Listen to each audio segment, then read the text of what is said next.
नमस्कार दोस्तों, इस वीडियो में हम लोग बात करेंगे सुज़लोन एनर्जी पर।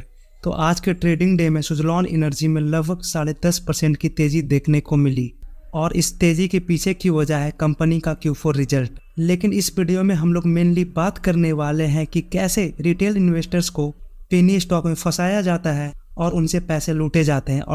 और सेकंड पॉइंट में हम लोग देखेंगे कि अगर आपको पेनी स्टॉक में इन्वेस्ट करने का मन है तो किस टाइप के पेनी स्टॉक में आप लोग इन्वेस्टमेंट करके आगे बढ़ सकते हैं। तो चलिए वीडियो की शुरुआत करते हैं फर्स्ट पॉइंट से कि कैसे रिटेल इन्वेस्टर्स को पेनी स्टॉक में फंसाया जाता है। तो जहाँ भी लोगों को फंसाया जाता है तो उसके पीछे की एक वजह होती है लालच। आप लोगों ने तो वो कहानी सुनी ही होगी कि शिकारी आएगा, जाल बिछाएगा, दाना फेंकेगा, लेकिन हम जाल में नहीं फंसेंगे। लेकिन रियल वर्ल्ड इसका बिल्कुल उल्टा होता है।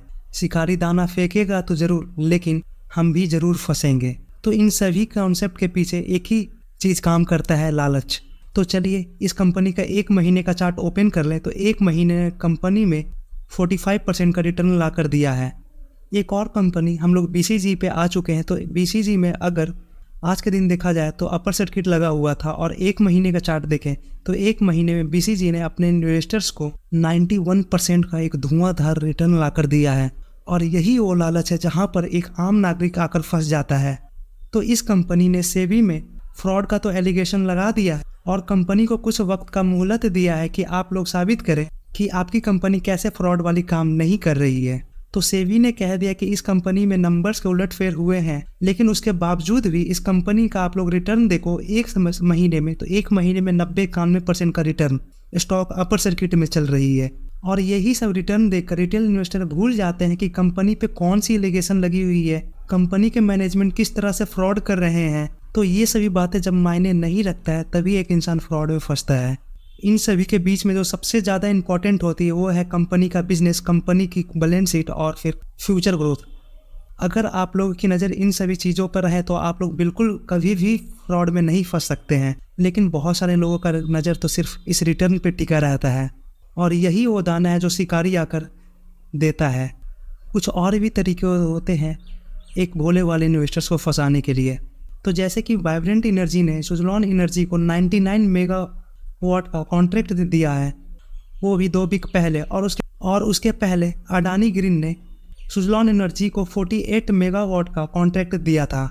और यही सभी न्यूज़ को टेलीग्राम पर और बहुत सारे यूट्यूब चैनल पर इतना ज़्यादा बढ़ा चढ़ा कर दिखाया जाता है कि लोग बताने लगते हैं कि ये कंपनी से कॉन्ट्रैक्ट जीता है, अडानी ने कॉन्ट्रैक्ट दिया है, वाइब्रेंट ने कॉन्ट्रैक्ट दिया है। कंपनी की प्राइस सीधे 10 रुपये पे 100 रुपये तक चली जाएगी, 500 तक चली जाएगी। बिल्कुल इतना ज़्यादा बढ़ा चढ़ा कर बताते हैं जिसकी कोई हद नहीं होती है। और सबसे ज़्यादा खतरनाक यही होता है कि सच के बीच में एक झूठ को परोसा जाता है जिसे पकड़ना बहुत ही ज़्यादा मुश्किल हो जाता है।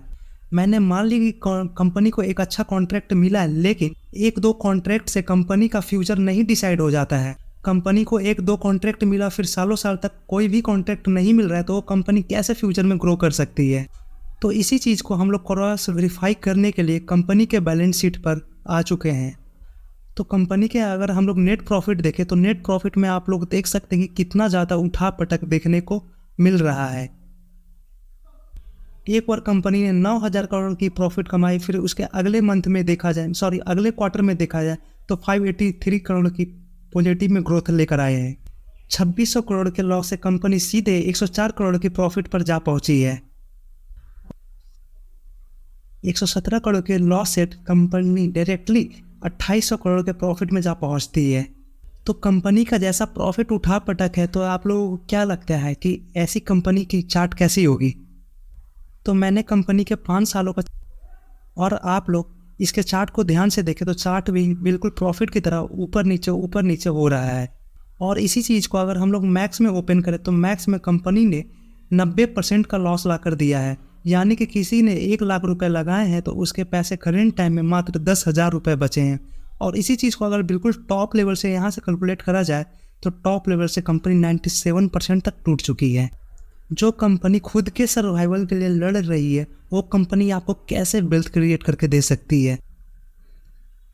इन्हीं सभी के बीच में एक तरीका और होता है जिससे इन्वेस्टर्स को फंसाया जाता है, और वो तरीका है कि कोई भी बड़े इन्वेस्टर उस कंपनी में इन्वेस्टमेंट करते हैं और उसके बाद इस न्यूज़ को इतना ज़्यादा बढ़ा चढ़ा कर दिखाया जाता है कि ये कंपनी अब तो पता नहीं आसमान फाड़ कर ऊपर निकल जाएगी। आप लोगों को अपनी रिस्क टेकिंग एबिलिटी समझनी ही होगी।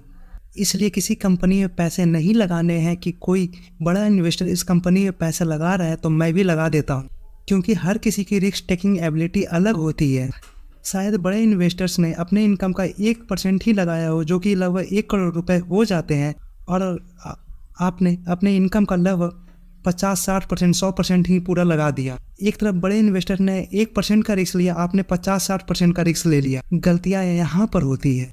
तो इस टाइप के भी न्यूज़ को काफ़ी ज़्यादा टेलीग्राम पर, यूट्यूब पर बढ़ा चढ़ा कर दिखाया जाता है।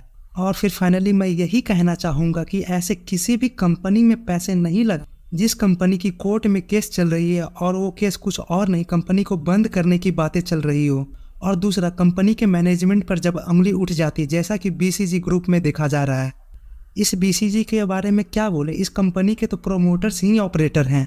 और फिर फाइनली आप लोगों को पेनी स्टॉक में पैसे लगाने का मन भी हो तो ऐसे कंपनी में लगाए जहाँ पे पैसे बिल्कुल भी डूबने के चांसेस ना के बराबर हो। तो इतने सारे रेलवे स्टॉक है जिनके प्राइस 100 रुपये से नीचे देखने को मिल रहे हैं।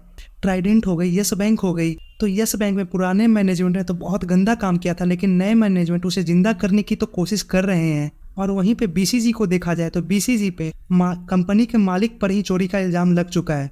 आप लोग ध्यान दीजिएगा कि मैं इल्ज़ाम बोल रहा हूँ, मैं ऐसा नहीं बोल रहा हूँ कि इल्ज़ाम साबित हो चुका है। और इसी के साथ इस वीडियो को एंड करते हैं। Thank you for watching.